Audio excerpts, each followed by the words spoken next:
Hi guys, recently had a Mexican night with a few friends and I served up 2 types of tacos. The fillings were this chili marinated chicken and these pinto beans with chorizo.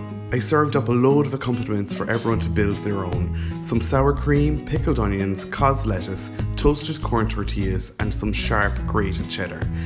And of course the mandatory guacamole and salsa, the recipes for which you can find in the description below.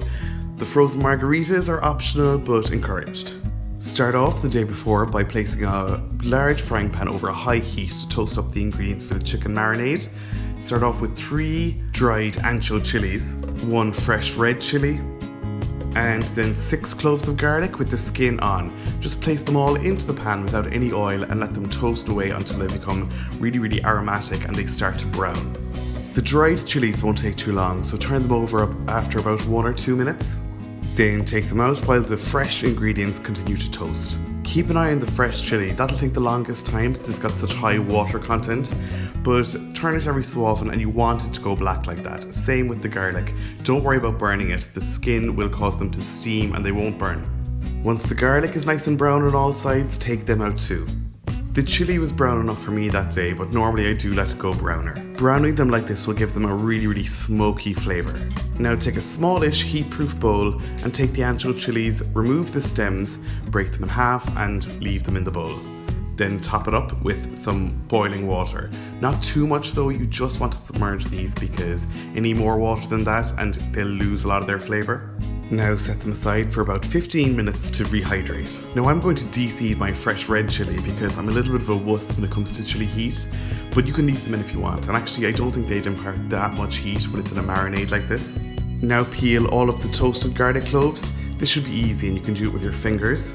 Now I took the cup from my NutriBullet, but any blender will do, and add the chili and garlic to it, followed by a tablespoon of dried oregano, about 2 teaspoons of sea salt flakes, 4 tablespoons of cider vinegar, and then once the chilies have had 15 minutes in the boiling water, go ahead and add them in as well, plus a little splash of their steeping liquid. Then I just twisted on the blade and blitzed it up until it was really smooth. Then I took 4 skinless boneless chicken thighs and poured the marinade over it and mixed it all up really well so that all the chicken was coated, but be careful, this marinade will really stain. Then I covered it with cling film and stuck it in the fridge overnight. Also the day before, I weighed out 170 grams of dried pinto beans. These things have such a cool pattern on them, I think they must be the bean that the Jelly Bean factory modelled their beans after. So now just cover them with cold water and then set them aside overnight as well. The next day I brought back the beans and took about 200 grams of cooking chorizo. You can use the cured salami if you prefer, but this is a softer texture. I'm just removing the skin and dicing it up as small as I can.